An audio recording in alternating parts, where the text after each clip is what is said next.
नमस्कार विद्यार्थी मित्रांनो, अति महत्त्वाची सूचना आहे, इम्पॉर्टंट अनाउन्समेंट आहे। जर तुम्ही एफडीए म्हणजे अन्न आणि औषध प्रशासन विभागाची जी जाहिरात आली होती एनालिटिकल केमिस्ट्री या पदासाठी किंवा सिनियर टेक्निकल असिस्टंट या पदासाठी, आणि जर तुम्ही अप्लाय केलं असेल तर तुमच्यासाठी अति महत्त्वाची सूचना आहे। त्यांनी एक परिपत्रक आजच जारी केलंय आणि त्या परिपत्रकामध्ये त्यांनी एक्झाम डेट्स रिलीज केल्यात। म्हणजे ऑनलाईन जी एक्झाम होणार आहे, टीसीएस घेणार आहे, त्या कधी होणार आहेत ते आता आपल्याला कळलंय। विद्यार्थी मित्रांनो, काय परिपत्रक आहे ते तर बघणारच आहे, पण सगळ्यात महत्त्वाचं की आज आहे 10 डिसेंबर, तर आजच्या दिवसापासून एक्झाम पर्यंत म्हणजे 30 डिसेंबर पर्यंत हे जे 20-21 दिवस आहे त्याच्यामध्ये नेमकं काय केलं पाहिजे, लास्ट पंच स्ट्रॅटेजी आपली काय असली पाहिजे, पोस्ट मिळवायची असेल तर लास्ट पंच स्ट्रॅटेजी आपल्याला फॉलोच करावी लागेल। काय स्ट्रॅटेजी आहे, कसं लक्षात ठेवायचं, काय डिटेल अनालिसिस आजच्या सेशन मध्ये आपण करणार आहे। अगोदर आपण बघून घेऊया की नेमकं परिपत्रक काय आहे। त्यांनी सांगितलं की जे एफडीए ने सिनियर टेक्निकल असिस्टंट असेल किंवा विश्लेषण रसायनशास्त्रज्ञ एनालिटिकल केमिस्ट हे पद असेल, या पदासाठी त्यांनी काय केलं होतं, 23 सप्टेंबर 2024 ते 22 ऑक्टोबर 2024 या दरम्यान त्यांनी फॉर्म फिल करण्याची मुदत दिली होती। तुम्ही फॉर्म ऑलरेडी भरलेला असेल, आता एक्झाम फॉर्म भरलाय, तर त्यांनी आता अति महत्त्वाची सूचना सांगितली की तुमची जी काही ऑनलाईन परीक्षा आहे ती 30 डिसेंबर ते 31 डिसेंबर 2024 या दरम्यान होणार आहे। म्हणजे ही तारीख आपल्याला महत्त्वाची आहे की 30 डिसेंबर 2024 and 31 डिसेंबर 2024 या 2 दिवसामध्ये तुमच्या एक्झाम होणार आहे। डिटेल ते देणारच आहेत ते, पण यासोबतच तुम्हाला सांगू इच्छितो की जर तुम्ही 2 पदांसाठी जर फॉर्म भरला असेल, सिनियर टेक्निकल साठी सुद्धा आणि एनालिटिकल केमिस्ट या पदासाठी सुद्धा, तर एक एक्झाम तुमची प्रोबॅबिलिटी आहे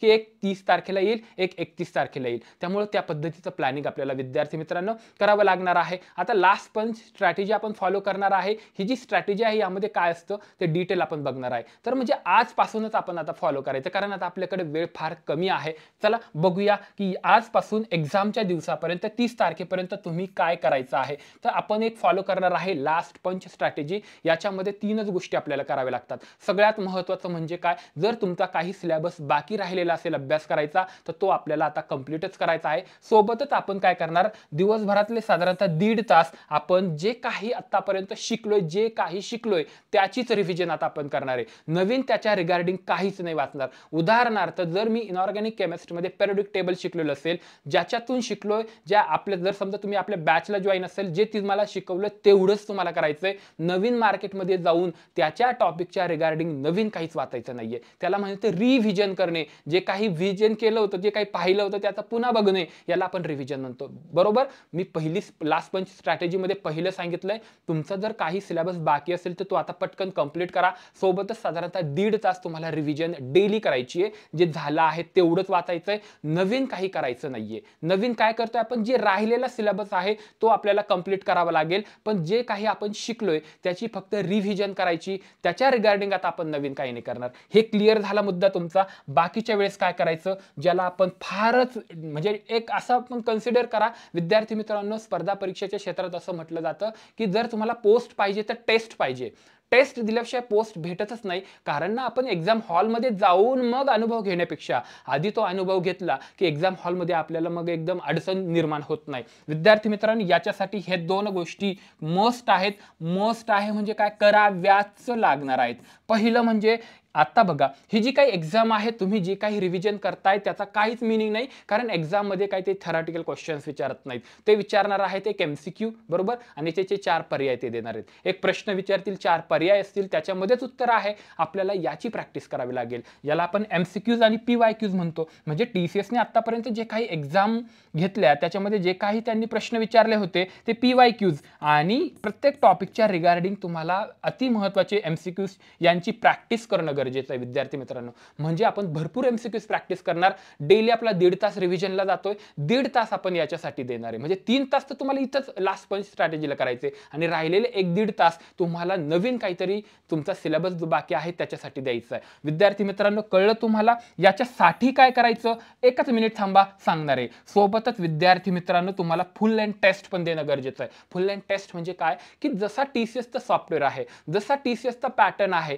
म्हणजे 120 मिनिट मिनिट ते देणार आहेत, 100 प्रश्न 200 मार्क देणार आहेत, नो निगेटिव्ह सिस्टीम, तर आपल्याला 120 मिनिटांमध्ये 100 प्रश्न अटेम्प्ट करता आले पाहिजे. पण तुम्हाला वाटते त्या विषयाचे नाही, तर ते ज्यांनी जे विषय दिले, मराठी असेल, इंग्रजी असेल, GS असेल, त्यासोबतच टेक्निकल पार्ट असेल, याच्या पद्धतीनेच आपल्याला टेस्ट देणं गरजेचं आहे. तर आता ह्या दोघांसाठी मी तुम्हाला अवेलेबल करून दिलेलं आहे मटेरियल. आणि रिव्हिजन जर ऑलरेडी तुम्ही बॅचला जॉईन असेल तर तुम्हाला जेवढं शिकवलंय त्याची रिव्हिजन करणं, जे टॉपिक आपले चालू आहेत ते पण प्रॉपर करणं गरजेचं आहे. ह्या दोघांसाठी तुमच्यासाठी आपण टेस्ट सिरीज अवेलेबल करून दिलेली आहे, फुल लेंथ टेस्ट. जर तुम्ही अनालिटिकल केमिस्ट्री या पदासाठी जर फॉर्म भरला असेल तर तुमच्यासाठी TCS पॅटर्न नुसार, त्या सॉफ्टवेअरनुसार 120 मिनिटं 200 मार्कांची 100 प्रश्न अशा 10 टेस्ट आपण अवेलेबल करून दिलेल्या आहेत. सोबतच तुम्हाला टेक्निकल नॉन टेक्निकल सगळे क्वेश्चन्स असतील, जसं TCS पॅटर्न आहे तशीच ह्या टेस्ट असणार आहेत.